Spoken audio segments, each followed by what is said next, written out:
everybody. Welcome to the digital edition of Overdrive. It's an interactive show so that you can voice your concerns, queries freely and get an immediate response from the team. Before we start the show, though, let me thank you guys for tuning in weekly to our regular viewers and showing us your support. But if you're a new viewer, show us some love by liking this video, by subscribing to our channel, and also press the bell icon so that you get a notification for any of the latest videos that we put up. You can also follow OD Mag on social media. Now, let's start off with the show. Actually, no, before I start off with the show, I should let you know that we have a lot of new videos up on our YouTube channel right now. You should take a look at the in-depth review of the Porsche Cayenne e-hybrid and the coupe that Bert has done. You can also check out the Skoda Rapid TSI automatic review.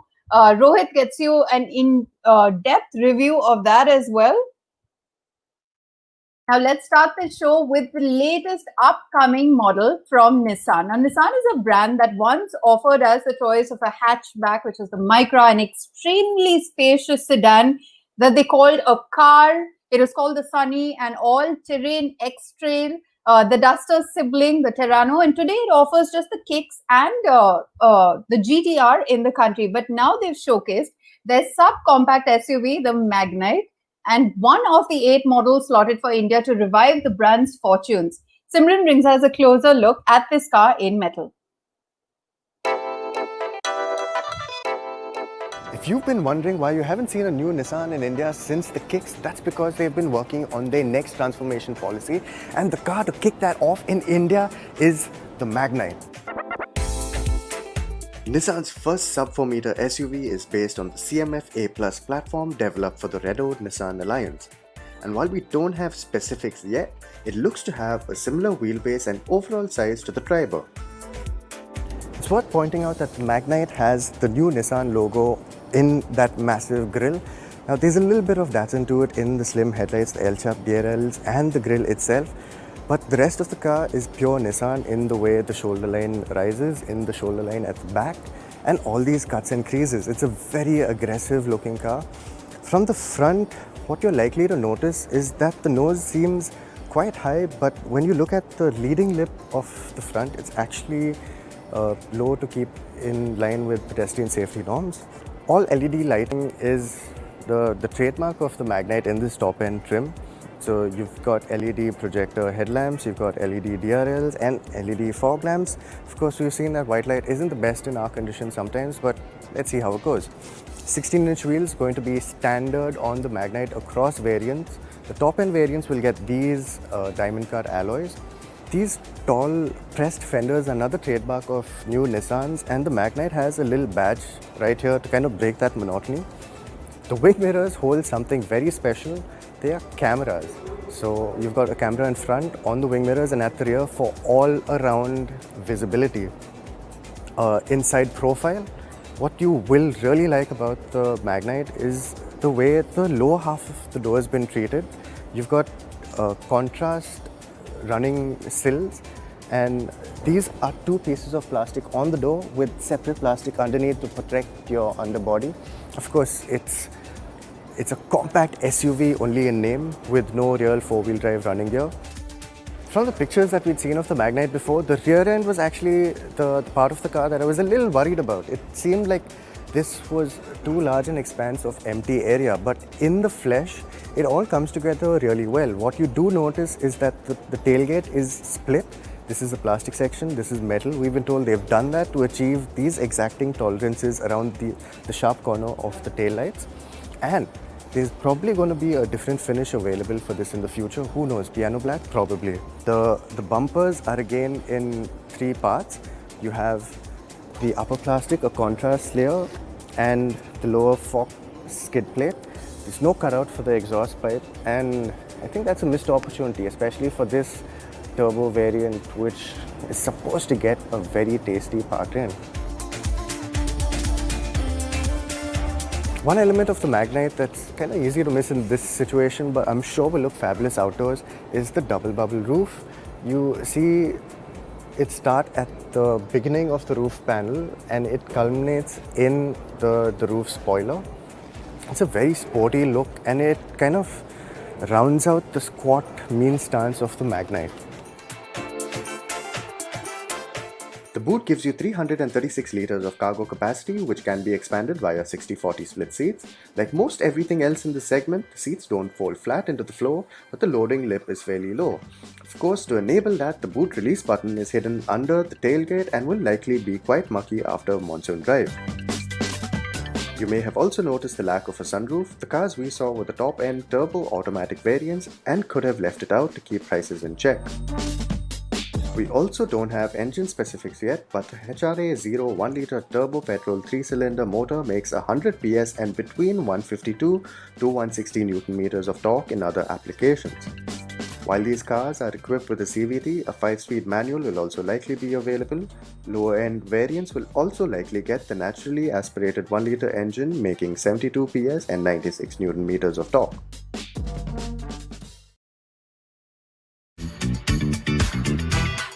Positive impressions about the Magnite's interior start from the moment you close the door because it shuts with a very reassuring thud. The next thing that you're going to notice about the Magnite's interior is the nice mix of textured surfaces and materials used around the cabin. There's not a lot of soft touch materials, but then everything looks quite premium and actually feels quite premium to the touch.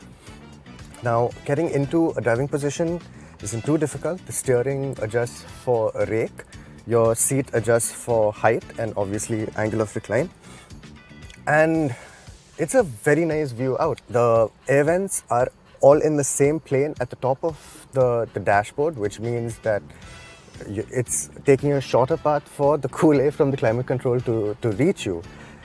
Large 8-inch central touchscreen. I'll get to the highlight of it in a bit, but bear with me. There's also a very nice 7-inch instrumentation with very, very slick graphics. These are the likes of which we haven't seen really in this segment or even above it. They're colorful, they're sharp, and they give you all the information that you could possibly need all on the same screen. Very intuitive layout for the center stack. You have your phone wireless charging here with a separate power button in case you don't want to keep your phone charged all the time, but you do want a place to keep it. You have storage below that, which is a slightly deeper cubby hole for your toll receipts, your wallet, stuff like that. There's a charging point down there. The start button, gear lever and handbrake lever are all very similarly situated, which means that when you get into the car, you're not really looking around for the start button and everything else you need to get going. 2 cup holders here, a very comfortable armrest which doesn't get in the way of the operation of anything else, and a large 10-litre glove box with illumination. I mean, this is a seriously large glove box, even the car size notwithstanding. Right, coming back to the coolest thing about the infotainment is actually the fact that it comes with something that we've seen before on luxury cars and as a paid option until very recently, and that's wireless Apple Carplay. Of course, you get wireless Android Auto as well, which means that if you don't want to plug in your phone and have it charging all the time, especially if you're on a long road trip, but you still want to use your smartphone integration, you could. Leave it on the charging pad, put the charging pad off, and you are good to go. Coming back to the actual comfort of the car, the seats are very comfortable. There is a good amount of under-thigh support that you can actually see with the way that the squab actually comes forward. There's a lot of headroom. And there's another term that Nissan throws around called the couple distance, which is essentially the width inside the cabin. Despite the class-leading 205 millimeters of ground clearance, climbing into the rear of the Magnite is again a very simple task. Nissan engineers have made sure that the door aperture is wide, which makes climbing in, even for taller people, a relatively breezy affair. Once you're in here, again, you'll appreciate just the sheer ergonomics of it. You've got bottle holders in the door, which are nice and recessed, which leaves you a lot more room for your knees. Now, I'm just a shade under 6 foot, I'm 5'11", and I have plenty of space. They claim class-leading knee room, and I have no reason not to believe them. There's also a ton of headroom. You'll notice that all of this space is through actually pretty clever engineering. So you see these seats are scalloped out. The door pads itself seem like they've been scooped out, and so is the roof liner. cup holders in the central armrest, and a place to put your phone. There is a charging point down there, rear AC vents, and a choice of very nice upholstery. Finally, the Magnite is set to be launched within the financial year, which could mean anything really. A late 2020 or early 2021 launch is most likely. If you can believe it, Nissan is aiming for a starting price around Rs 5 lakh. As for its competition, it'll be lucrative to anyone looking for a compact SUV as well as hatchback customers at those prices. Simran, Rohit, good evening. Good evening. Well, it's about time that Nissan comes up with a new product, right? This looks pretty impressive, and I do believe that it, like you mentioned in your review, that it will launch in like by Jan 2021. Jan 21 is what we've heard, correct? Yeah. All right, Rohit, what did you think of the car? The first question I want to ask Simran is, I think it looks really good. I mean, it's so true to the concept, very close to what we saw in the images as well, and in the video, it definitely looks stunning. But what is the size of the car exactly? How big is it? Is it as big as the Nexon, or is it just maybe half a size, or maybe one size above the Espresso? What is it exactly? Because there are too many speculations. We've not been able to make it out in the photographs. In the video, of course, with you standing next to it, there was a bit of a sense of scale, but it still doesn't look very big, neither does it look very small. So where is it exactly? Okay, so we have nothing to do but speculate because Nissan hasn't given us those details. But it does look fairly substantial in the flesh.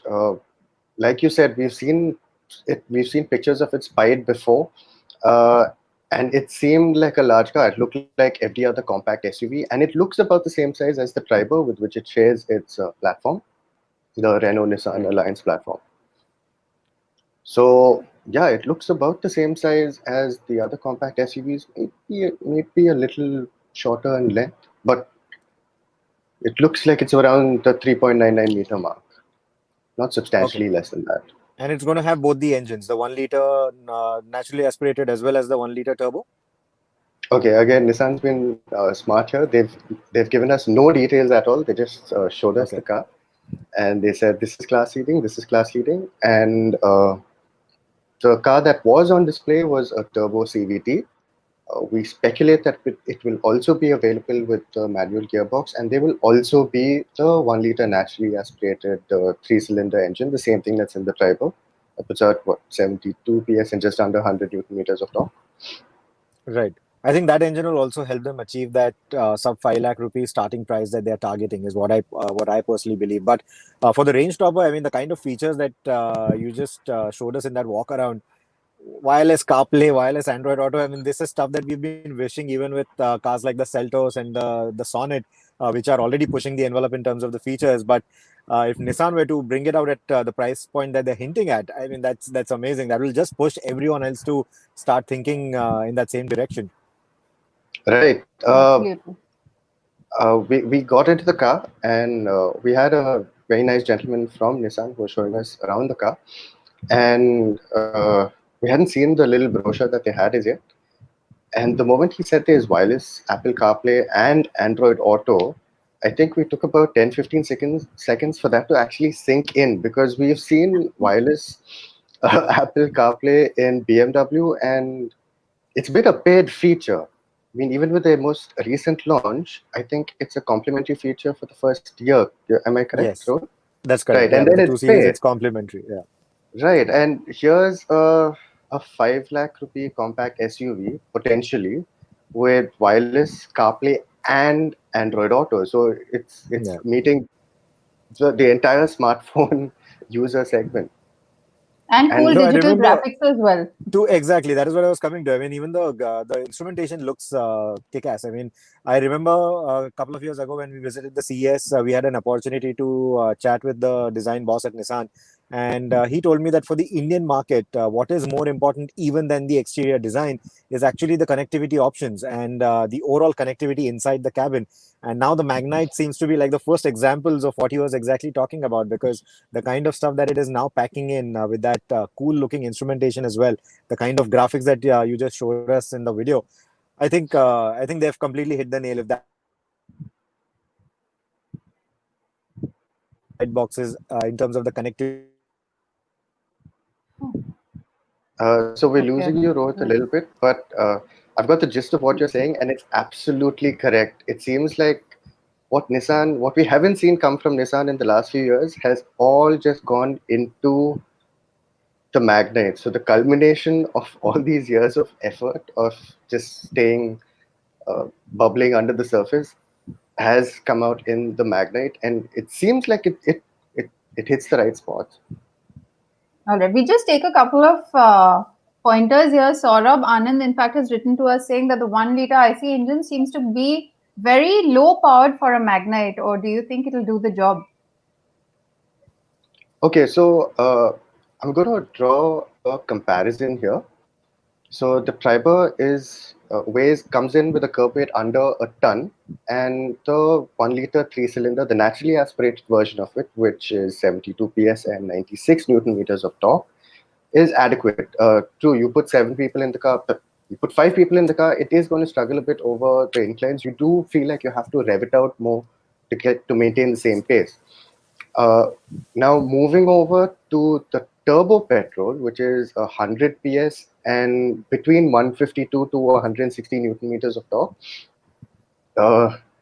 you can be sure that that extra torque is going to come in handy. I mean, it's what 60% extra, or near about 60% extra torque for essentially a car that weighs the same.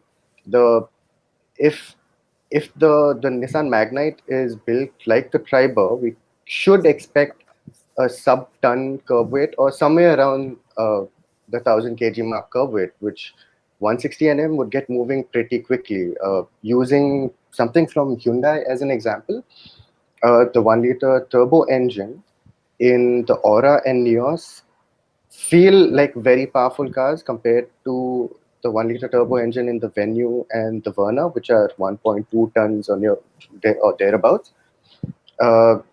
So that 160, 170 Newton meters torque coming from a 1 liter turbo engine mated to anything that's around a ton should result in a very quick feeling car. All right. Out of Bricks has a very loaded question. Is Nissan doing well? I'm going to let Rohit take that. Well, honestly, they aren't. I mean, just the way Sohini told us that it's only the Kicks that is on sale currently in the market. That's the only thing that's really helping them. And of course, there's a Terrano as well. But no, they aren't doing too well because purely because they haven't had the right products coming along. They've not been able to evolve with the market right now and bring in fresh products. But like Simran also mentioned that there's a lot that has been happening for the last 2-3 years, and the Magnite is going to be the fruit of all that effort. And like we've said on multiple occasions on this digital show, that this is going to be the make or break product for Nissan India. And from what we see now, it certainly looks quite impressive. I think it has all the bases covered. And right now, this is one of the most hotly contested segments in India, the sub 4-meter SUV space. And if Nissan were to get that pricing right, just the way they're hinting at, I think they should be able to have a nice positive turnaround for themselves. All right. Simrit, just on your first impression, how does it stack up against the Sonnet, Venue, and the Brezza? Very, very positively. We were very pleased to see how surprised that we were at the end of checking out the car. I think it'll boil down to if somebody wants that slight extra edge in outright perceived quality, then they will migrate towards the Venues and the Sonnets. Maybe not the Brezza, but the Venues and the Sonnets for sure. The Brezza's got size on its side. It's got slightly more spacious interiors, but that's always been the strong point of the Brezza. I think where the Magnite will really appeal is to the value-conscious shopper who feels that all these compact SUVs are kind of nudging over the 10 lakh mark, going up to 11, 12 lakh on road, more than that, in fact. And for the shopper who just can't understand why anyone would spend that kind of money on a compact SUV, I think the Magnite is for that person because it's hitting all the boxes, but it should come in at a much more affordable price point. All right. He has yet another question. He wants to know why should the Apple CarPlay or Android Auto be a paid subscription option It doesn't make sense. It doesn't really offer more than wired tech. Okay, so I think this basically comes down to it's a licensing subscription sort of thing that the manufacturers have to apply for from in this case, Apple and Google. So I don't know why it's a paid subscription with that particular premium luxury manufacturer. A lot of their customers don't know why either, and I think internationally also the question's been raised, and I think they were just trying to offer like a differentiation. Or you abroad you have to pay for options which can be ridiculous. Sometimes you have to pay for dual zone climate control versus single zone climate control. So I think it is just one of those things that they're getting away with. All right. Rohit, we have a question for you. Suggest a 7 to 8 lakh rupee diesel automatic, mostly driven in the city.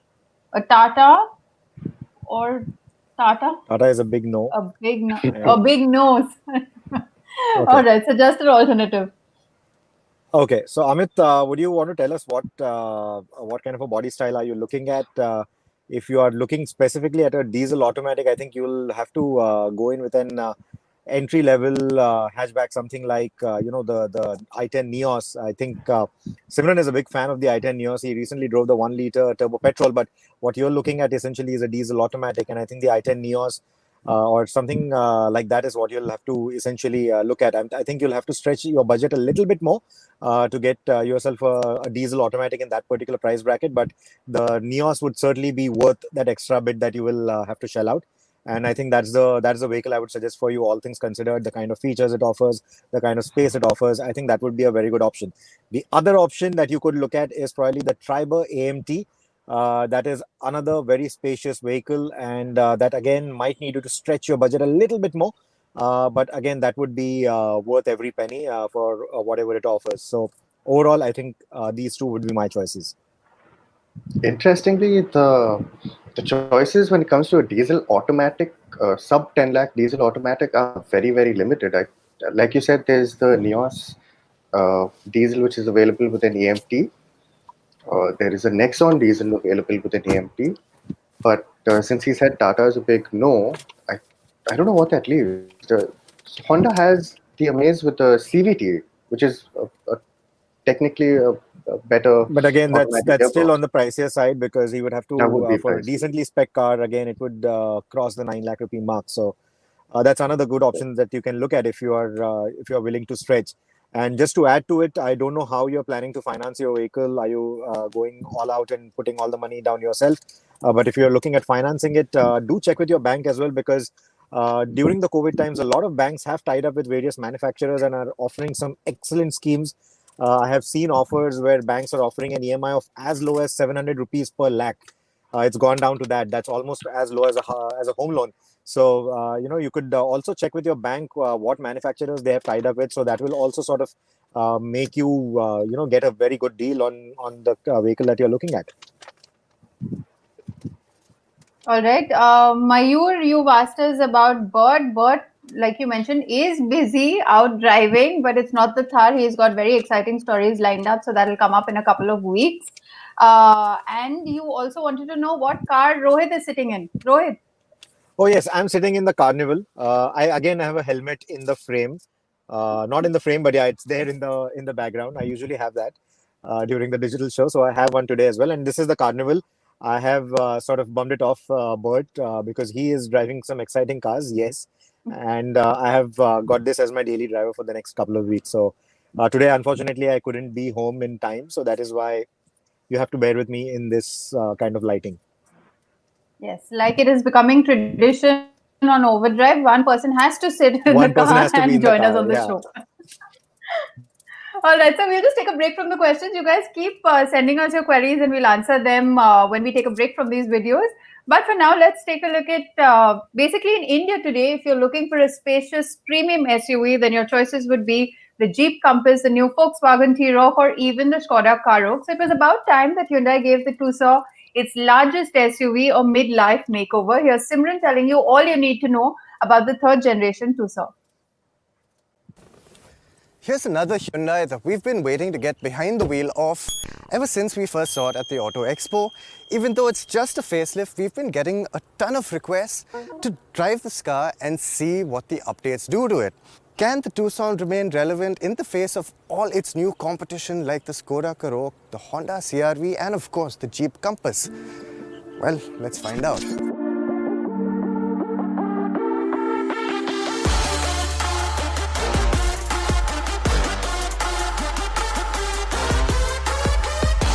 The styling updates, they're just about enough to distinguish the facelift of this third-gen Tucson at a glance. The updates up front are limited to the new interpretation of Hyundai's cascading grille, a sharper bumper design, and 5-element LED projector headlights with a new LED light signature taking charge from the L-shaped LED DRLs lower down when the lights are on at least. LED cornering lights also make the cut. Sharp 18-inch alloy wheels with polished faces are new too, while at the rear, redesigned combination LED taillight clusters and trapezoidal twin exhaust tips tie the Tucson facelift into the new Hyundai range. The new 8-inch infotainment screen is tacked on to a gently layered dash with vastly more premium feeling materials on the top half. The infotainment brings with it smartphone connectivity and BlueLink connected tech with an Infinity 8-speaker audio setup which sounds clear and full body. For most potential buyers, the panoramic sunroof will be the most welcome addition, standard across the range. Standard features include powered seats up front, wireless phone charging, 6 airbags, hill start assist, downhill brake control and much more. The draw of the Tucson has always been the amount of space that it has on offer, and the freshened dashboard just makes it a little bit more modern to sit in. Of course, the full-length panoramic sunroof helps things further, and of course, when you want to kick back, you can just lean the seat back, which also takes care of the little bit extra lumbar support in the backrest that you feel. When you're sat in this position, that's taken care of. One of the things that we really liked about the previous Tucson was its effortless spread of torque, its effortless spread of power. And with this new 8-speed automatic that it shares with the Kia Carnival, all of those qualities are retained with the added benefit of slightly smoother shifts. Just shifts that are a little more intuitive. So when you find yourself coming over a speed breaker in the old car, which maybe had the tendency to get lost for a second and give you a gear, this gearbox seems a little quicker. It's certainly quick enough that you don't really notice the box hunting for a gear. The 8-speed automatic is only available with the diesel engine, while the 2-litre petrol continues unchanged, just that it's BS6 compliant now. The diesel's 185 PS and 400 Nm of torque really do show through, and a 0 to 100 kmph run in 10.2 seconds furthers its credentials, especially when you consider it's nearly 2 seconds quicker than the Jeep Compass Diesel Auto. The Tucson's frugal on the highway too, posting 20 kmpl on our highway testing and 9.3 kmpl in the city, which is about average for the segment. To the ride quality aspect of it, we're going over a road which has pretty wavy tarmac. It's obviously been resurfaced at some point in the past and not a very good job has been done of it, but the Tucson actually does a really good job of keeping you nice and insulated from the road conditions inside here. Now, a car like the Jeep Compass or even the Skoda Karoq, they might give you a little more in terms of actual dynamic feel, because once again this is a Hyundai steering. There's not a lot of feel in there, but if it's comfort that you're after, I think the Tucson just might offer an edge in terms of how it just rounds out the ride quality over bad roads and good roads alike. Priced between Rs 22 to 27 lakh ex-showroom, the Hyundai Tucson could be considered as an expensive option, especially for this all-wheel drive variant. But considering you get a lot for your money with the lower variants too, those would be our pick. Against newer competition, the Tucson has pace and comfort going for it. But really, that edgy new Tucson can't come to India soon enough.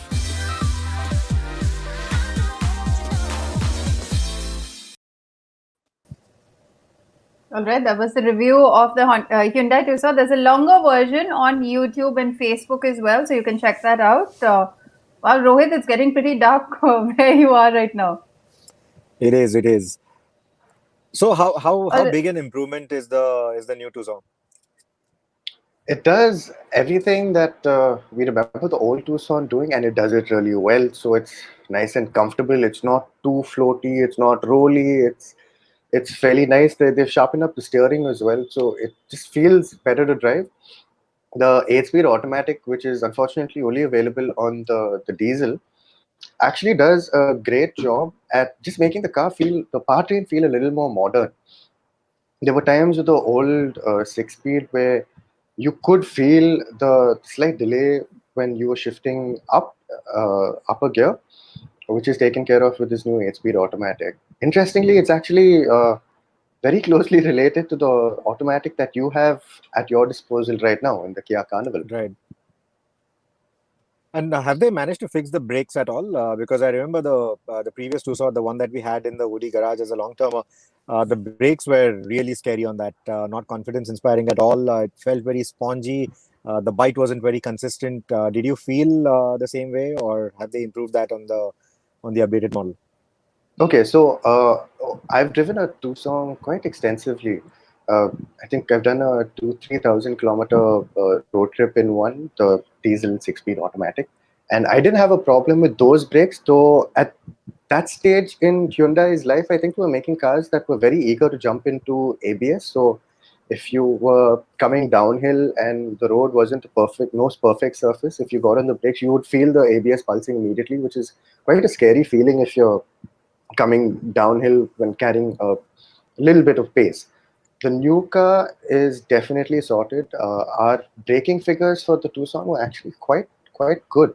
We got, I think, a sub 42 meter stopping distance with about 3.1 seconds, 100 to 0. So I think that says it all, actually. And the brakes weren't spongy at the end of it. So I think that shows the difference. All right. Mayur wants to know, don't you think that they should have launched the new generation car, which is launched globally? I was just typing out a long reply to Mayur, but the new generation car isn't even launched globally. They've just shown it. They've unveiled it right now. So we can expect to see it in N21, early 22. It will take time. And yes, that is the car that should have come here. Now, unfortunately, in terms of the product life cycle, it's just been updated internationally.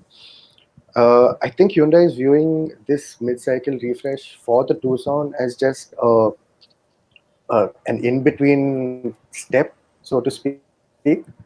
I did speak to a couple of Hyundai dealerships. The Tucson is not going to be sold from all Hyundai dealerships, is what I hear. It will be sold through select Hyundai dealerships, and they don't expect to move a lot of models. It's right now just sitting in the Hyundai lineup, sort of as their, like, struggling to say flagship, but sort of like their flagship Halo car. And it's got all the right attributes. It's got the comfort, it's got space, it's got good features, it's got good quality. So it's not a bad model to sit at the top of the range. All right. We have a set of other questions. Abhay Singh wants to know Hyundai Creta e-diesel or the Kia Sonet HTX diesel. Rohit, what would you suggest?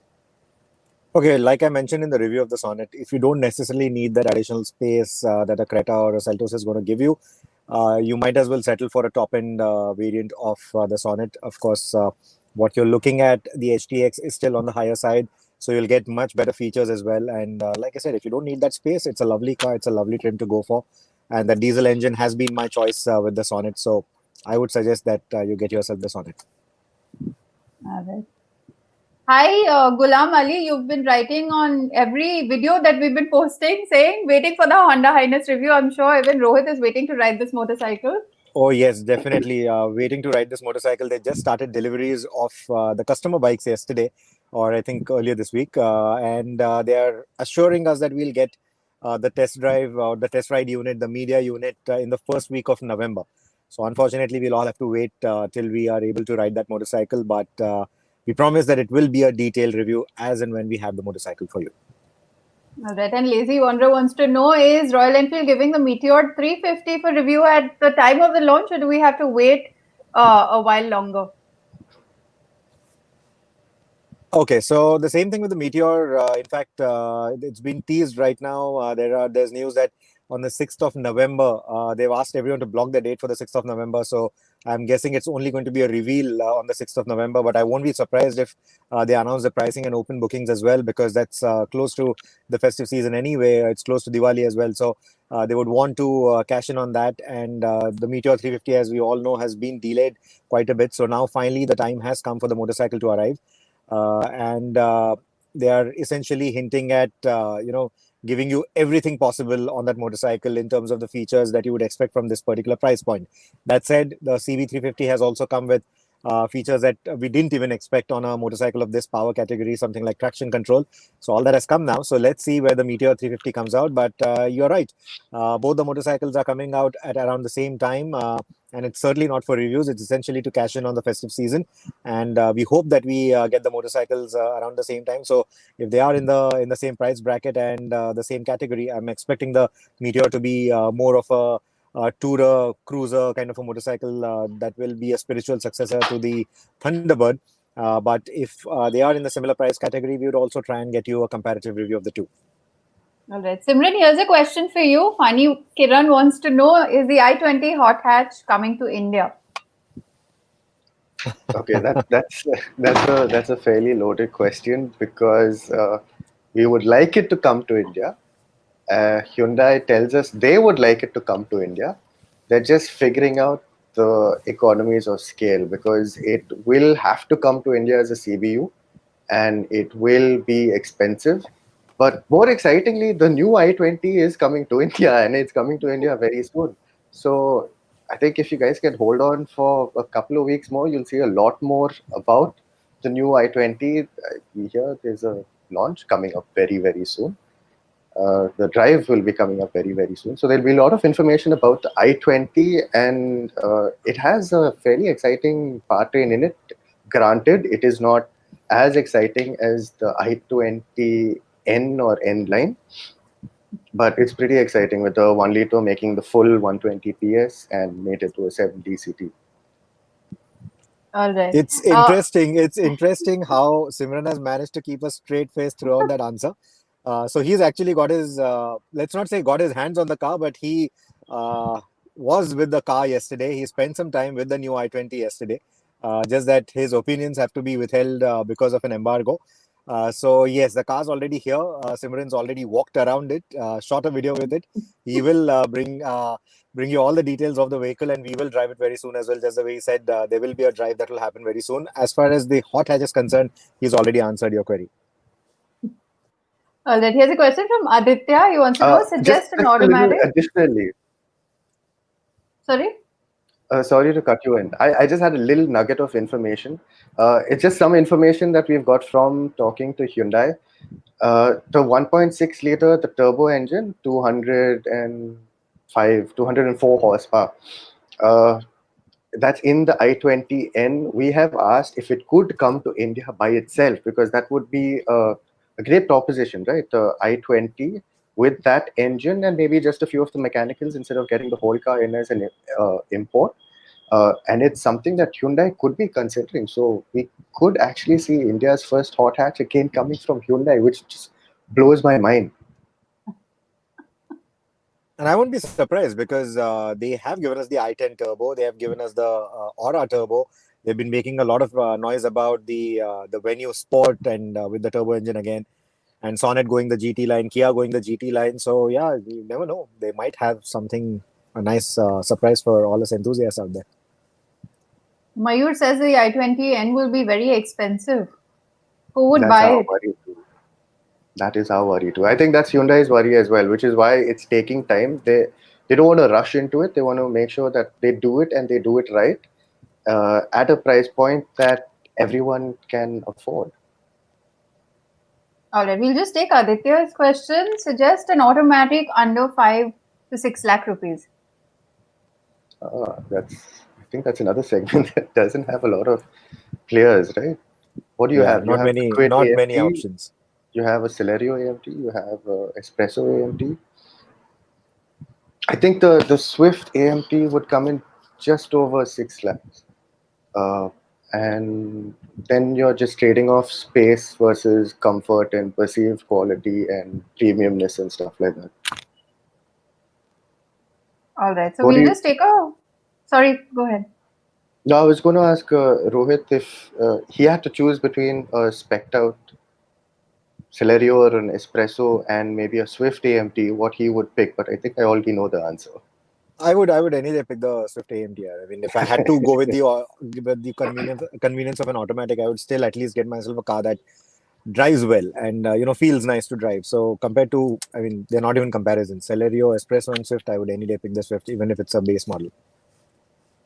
I would second that as well. Nobody asked me, but I would want to add my 2 bits to it. Nitin, you missed our review. We've already mentioned the expected price of the Nissan Magnite. Okay, so we'll just take a break from these questions for a bit and we'll run through the news from this week. Very exciting news coming in from Mercedes. Soon we will have made in India Mercedes-AMG vehicles. Mercedes-Benz India has announced it will start local assembly of its AMG performance models at its Chakan plant near Pune. And the first AMG model to be assembled here will be the Mercedes-AMG GLC 43 Coupe. This SUV will then be followed by more entry-level AMGs, which may also include the upcoming A35 sedan. Rohit, I want to know, this decision surely points out to there being a good number of AMG takers in India, right? For Mercedes to actually consider local assembly of these cars? Right. There are basically two things to this. One, the commitment of Mercedes-Benz towards the Indian market is already being showcased through all these initiatives, right? Everything from doing the exclusive long wheelbase E-Class for India to localizing models for the Indian market, and now even going the AMG way and localizing a few of the AMGs for the Indian market. It certainly, shows the commitment of the brand towards the Indian market. It also shows the kind of potential that the Indian market has for luxury cars like these and even sportier models like these. And the GLC 43 Coupe, in fact, that and the GLE Coupe, the AMG, they have been the best selling cars for one of the best selling models, in fact, for Mercedes for the Mercedes AMG lineup in India. And of course, the A35 limousine in its AMG avatar is expected to again add quite a few numbers to that.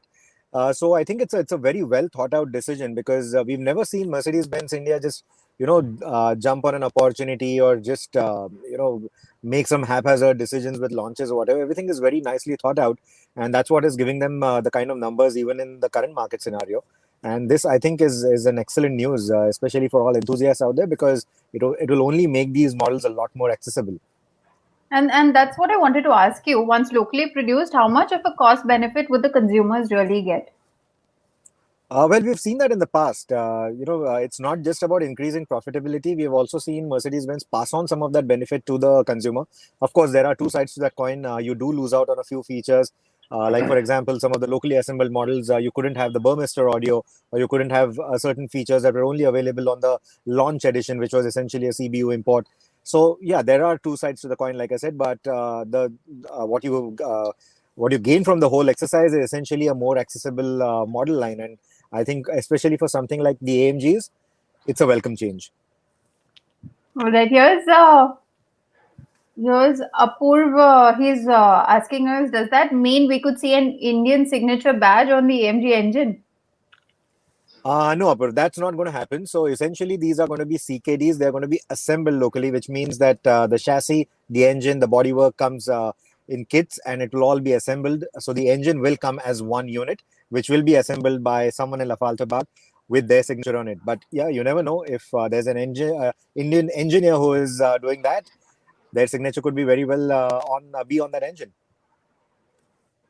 All right, we'll just move on with the news. Now, earlier this year at the Auto Expo, Maruti Suzuki created quite a stir by displaying the Jimny at their stall. But the top bosses kept telling us that unless it makes sense in the Indian market, they wouldn't be bringing the 4x4 to India. But the Mini 4x4 has recently been spotted undergoing testing around the Maruti Suzuki facility in Manesar, Haryana. The visuals here shown are the Suzuki Jimny Sierra, a more upmarket variant of the Jimny, with slightly tweaked bumper and skid plates than the Jimny, projector headlamp and bumpers which allow for good approach and departure angles, and a tailgate mounted spare wheel as well. If and when Maruti Suzuki do plan to bring this to India, we believe it could be powered by a 1.5 liter petrol engine that is already seen in the Ciaz, the Brezza, as well as the S-Cross. And the two gearbox on option would be the 5-speed manual or a 4-speed automatic.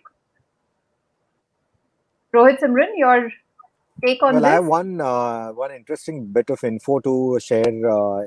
I hope it doesn't get anyone in trouble, but I've been told that one of the first batch of customers of the Thar were recently invited by either Maruti Suzuki or one of their appointed companies for a customer clinic, where they were shown the Jimny and they were asked their opinion against the Thar that they've recently booked. So it's certainly looking like good news. The Jimny is certainly happening, because Maruti is now seriously talking to people. So that really means a lot. Usually we've seen that Maruti is always safeguarded all their vehicles. Even these spy shots don't usually emerge that easily for Maruti's own vehicles. All the testing usually happens inside of closed in a closed environment. Out on the road is not usually when we see it. We only see these vehicles on the road when Maruti wants to create a bit of buzz about it, and that's exactly what has happened. It's definitely created a lot of buzz. This 1.5 liter engine, Jimny, already does duty in the European market as well, and it's been received quite well over there. There's a long waiting period for that internationally as well. So I think Maruti is going to capitalize on that. For all you know, there could be exports that could happen out of India as well, because the Jimny is running full order books in almost every country that it is present in. So that is big business sense, of course, for Maruti Suzuki as well from an export standpoint. So I think the good news is that Jimny is definitely happening for India. But that Rohit, would do you think the decision to wait for the long wheelbase Jimny is the right thing to do? I mean, we all want the looks of the short wheelbase car, but then something like the Thar comes out, and you start thinking about how it's going to be to actually live with it. The first time you see it, the first time you drive it, you love it. You love the stance. You love the way it sits on the road. But then you sit inside it and you wonder, okay, do I have the luggage space for another passenger and 3 people's worth of luggage, or 2 dogs or something like that? I have a neighbor who's asked me that exact same question. And Right. if Maruti is doing a long wheelbase, I don't know. I think that might be the right thing to do. That will be the right thing to do, because on multiple occasions where we have spoken to Maruti Suzuki, I've also said this in one of my reviews, where the answer has always been only one line. We are not sure if Indians will want to buy that size. They never said that the Jimny won't work in India. They never said that the look won't work in India. They never said that the features may not work in India. It was always the size that was the concern, and that clearly shows. I mean, that is what they've been waiting for, because they don't want to launch a car that's too small. They want to at that particular price point, people will associate that price with a particular size in mind, and they would want that size from that car, and that is exactly what the long wheelbase will do for them. All right. So certainly exciting times up ahead if Maruti brings the Jimny to India. So we'll just move on. We've got spy images of the 7-seater variant of the Jeep Compass, which is expected to debut in our country early next year. From the images seen in this variant, it seems to sport significant changes from the rear door onwards to accommodate the third row of seats, bulging haunches over the rear wheels, completely reworked D-pillar section. The kinked treatment of the 5-seater version is replaced by possibly a larger quarter glass. The tail lamps also seem to have been slightly reworked to accommodate a new look. And the big news, though, would be if this Compass comes down with a 1.3 liter turbocharged petrol unit, which could be a possibility, right, Rohit? A couple of months ago, in fact, you had mentioned this. That's right. I mean, there is an updated Compass that's expected next year, and I believe that the 7-seater variant will also be shown alongside that. It's something that has been on test for quite some time, and we've always said this, that the Compass is almost 80% of the Fortuner and the Endeavour's capabilities at 60 to 70% of the price. And now with the additional third row of seating, people who are looking at the Fortuner or the Endeavour purely for the combination of great capability with a 3-row seating, if they don't necessarily need that big a size and they want something a little more compact and a little more enjoyable to drive, I think the Compass 7-seater could just be it. All right, I'm just going to take one question here in between, going back to the Jimny. Nitin Joshua wants to know, what do you think about Jimny being pulled out of Europe due to strict emissions? Is this a reason Suzuki is renewing the interest for India? Well, I'm not aware of the strict emissions part and the Jimny being pulled out. Very sorry about that. Pardon my ignorance. But if it's just emissions, I don't think it's going to be a big worry because we are meeting all BS6 norms, at least in India, and these are almost on par with the Euro 6 norms. So I don't think that should be that big a worry. It could be just a stopgap, temporary arrangement is what I feel. But Suzuki's interest, like I said, essentially it's a big business interest because the Jimny is running its order books full in almost every country that it is currently present in. So that gives it a nice opportunity for Maruti Suzuki to produce enough units to be able to export them as well. So I think all things considered, the Jimny looks like a good business decision for Maruti Suzuki. Just to All right, here's add a little more to that. Sorry. So the Jimny was pulled off the European market for a little while. I think basically the Europeans have very strict fleet emission norms, and the Jimny I don't think had the mild hybrid that's there basically on every other Suzuki available in Europe, which is why they pulled it. It's now back on the market, but it's available to be bought commercially, is what I understand, as a commercial vehicle. So it's a slightly strange situation, but that's what Suzuki Europe is doing. So specifically for his question, it could also be that since it did so well in Europe, but now it's not being sold there anymore to keep up with their baseline carbon footprint. That could be a reason that there's renewed interest for it being shown in India. All right, we'll just take a look at the last bit of news that we have. While tech entrepreneur Elon Musk recently announced that Tesla would make its debut in India next year, the state wherein the research and development facility would be set up is yet to be finalized. While Tesla has held talks with Karnataka state officials in September last year, this week Maharashtra State Tourism Minister Aditya Thackeray confirmed that he, along with the Industries Minister Subhash Desai, had held a discussion with Tesla officials pitching Maharashtra as a preferred base for the firm's India operations. We expect Tesla to bring its cars to India as CBU. The big focus models should be the Model 3 sedan and the Model Y crossovers. So exciting electric times to look forward to as well. Simran, Rohit? Absolutely. I mean, we've always said this. We are super excited about the electric future. Whatever we've driven so far has been far, far, far away from boring.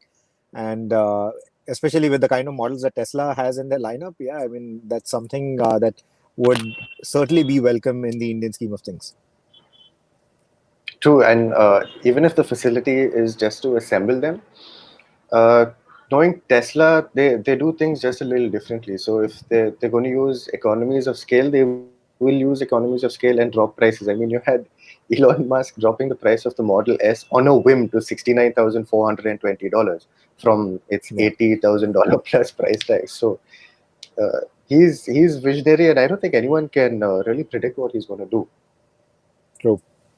It's also a very interesting time to bring in an electric offering in India, right? Or be it a Tesla also, but we're still at the foundation of trying to figure out the infrastructure. Mercedes, though, has paved the way. Hyundai had already got us an EV. Do you think that's a good idea right now and in the coming year?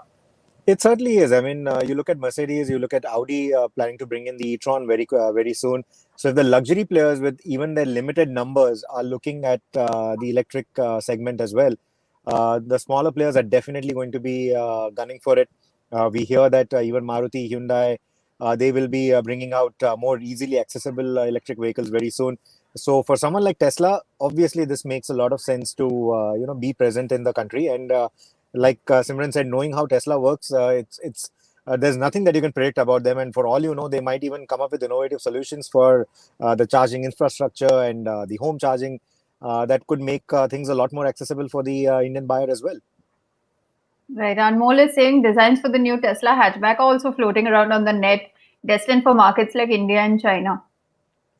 That's also quite likely. In fact, even Citroën is looking at bringing in an electric vehicle for the Indian market, and that again is going to be a hatchback. So yeah, lots of exciting stuff happening. And with all these new brands coming in and bringing the new technology down to the country, it only means better business for everyone, for the ancillary manufacturers, for the entire support system, the supply chain.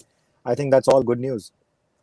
All right. Simran, Advait wants to know, are there any upcoming CNG cars in India?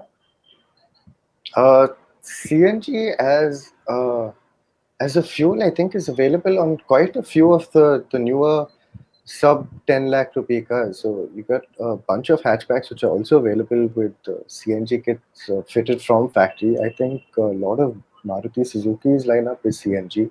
Hyundai sells a lot of CNG cars from factory. This is actually an interesting question because in terms of the worldwide mobility uh, fuel systems, many years back, over a decade back, I think everyone kind of shifted, like they put their money into camps, either hydrogen or natural gas fuels and electric. And it seems like electric has come a further way than hydrogen, at least in terms of progress and affordability and safety and range and stuff like that. But hydrogen shouldn't be discounted.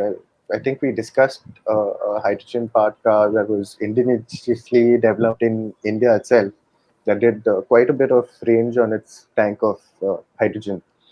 So I think if they can figure out how hydrogen is being fueled, it'll be great. But CNG cars, yeah, there are a bunch of options available right now. All right. Ashish here says, after booking the Cybertruck online today, the availability showed at the end of 2022. Can't Tesla open their bookings from India?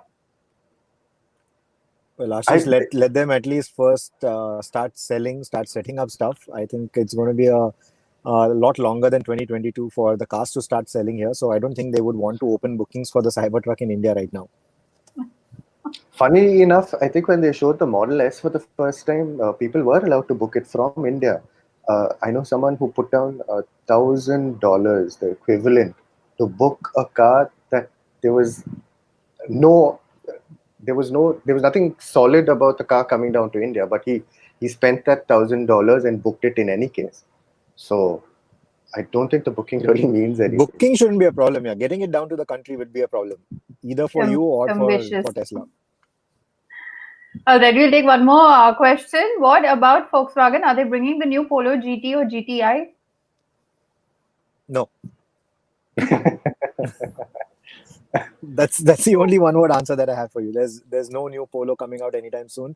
Like we have said on multiple occasions, under the India 2.0 strategy for Skoda and for Volkswagen, it is the two compact SUVs, the Skoda Vision IN and the Volkswagen Tiguan, which are the sole focus as of now. And after that, we hear that they're going to look at a sedan replacement for the Vento and the Rapid, essentially. So the new Polo, yeah, it's going to take time. What is sold in Europe is certainly not coming to India. Okay, we'll take one final question. Mayur, isn't the Hummer EV better than the Cybertruck?